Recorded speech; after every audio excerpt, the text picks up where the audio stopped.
Hey, welcome to another episode of Financial Theory. Today, I'm going to give you 4 stocks that you can buy and hold forever. Regardless of what happens with AI, it doesn't matter. These 4 companies will not only survive, but thrive in the next 10, 20 years. All right, so I'm just going to go through with you my criteria. Criteria number 1, they have to control massive data and distribution. So let's say if you have a massive user base, then you can actually distribute whatever product that you desire onto your customers. Distribution is probably one of the hardest things to actually obtain. And if you've got a large customer base, that is a massive moat, and it's very difficult for other companies to try to steal your business. So the first thing I'm looking for is they control large amounts of data and they have a large user base, which they can use for distribution. The second category that I'm looking for is they control AI infrastructure. Regardless of what happens with AI in the next 10, 20 years, if you control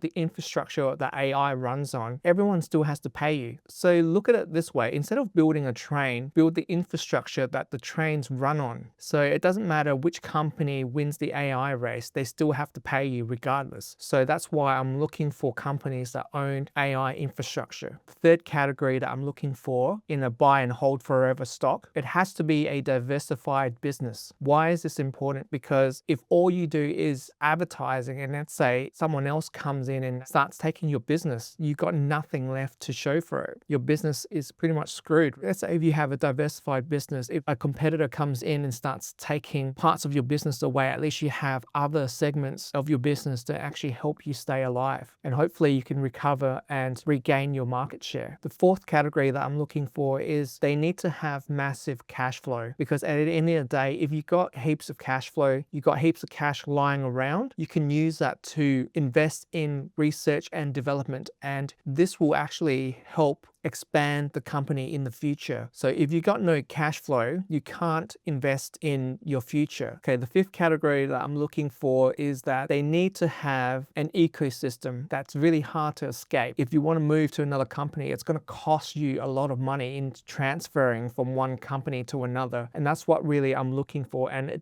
having this is very important, because then it prevents the customer from leaving your business. Even if they want to leave, the cost will be so much that it will be quite unbearable for the customer to leave. And that's the sort of business that you want to buy into. Okay, the sixth category that I'm looking for in a buy and hold stock, they need to have the best researchers in the world, the best engineers in the world, the best staff in the world. A company is nothing without the employees, and you need to have the best talent to drive the company forward. And of course, you need a great CEO to lead them. Okay, the seventh thing I'm looking for is network effects. If the company has a better network, they've got more users, they can target ads better, they can attract more advertisers, and then they have more revenue. And this compounds over time, and it's very hard to replicate. Okay, the eighth thing I'm looking for in a buy and hold forever stock is regulatory moats. Ironically, the same antitrust laws that could destroy a massive corporation, that's actually a risk that's also a barrier to entry. So regulators and governments can actually make it more difficult for new starting companies to actually enter the market and scale the way that these 4 companies did. The ninth thing that I'm looking for is brand trust at the enterprise level. Big corporations are very unlikely to trust new names. They would rather go with familiar names that they know of and they could trust, because one mistake can cost them millions and even potential billions of dollars. So having a big trustworthy reputation is very important at the enterprise level. Now, the 10th thing that I'm looking for is pricing power. If you actually dominate an industry, you can set your prices and everyone has to pay your price. They've got nowhere else to go. That's the sort of company I want to buy into. Okay, so here's the other side of the coin. Here are the risks with these potential stocks. So the first risk are anti-laws that can potentially break up these massive corporations. So that's one thing that you got to look out for. That's a potential risk. Second point is that AI can cannibalize their own businesses. So that's another risk that you have to take on board. The third risk is high capex spending. Obviously, when you spend hundreds of $billions on CapEx every single year, if it doesn't pay off, your company is going to be in big trouble. The fourth risk is that if the investment in AI doesn't pay off, obviously the stock price is going to absolutely tank. Investors are always demanding proof that the investment in AI is going to pay off. So you eventually need to show investors that the money that you're putting into AI is actually returning money. The fifth risk is geopolitical risk. There's a lot of issues with China and a lot of products are made in China. So anything that has to do with China, there's always that political risk there, the risk of war and escalation between the US and China. Obviously that could disrupt supply chains and cause all sorts of headaches. Okay, the sixth risk is that there's talent concentration risk. Talent can be poached from businesses, from competitors. Because you have the best talent at the moment doesn't mean anything. Another competitor may offer your talent a higher wage and still your best talent. The seventh risk is that there's also risk of open source disruption. If a company starts to commoditize AI, then it's going to be very bad news for other companies that want to keep AI proprietary. So that's also another risk that you have to consider as well. All right, so I've given you the criteria that I'm looking for when I'm selecting these 4 stocks, and these 4 stocks are my core positions in my portfolio. So I'm just going to tell you the stocks right now. It's Google, Microsoft, Amazon, and Meta. And these 4 stocks are my core positions in my portfolio. Now I'm going to go into a deep dive into each of these companies in a later video to highlight their strengths and their weaknesses. It's going to be too long if I do it all into one video. I think that's just going to go for way too long. So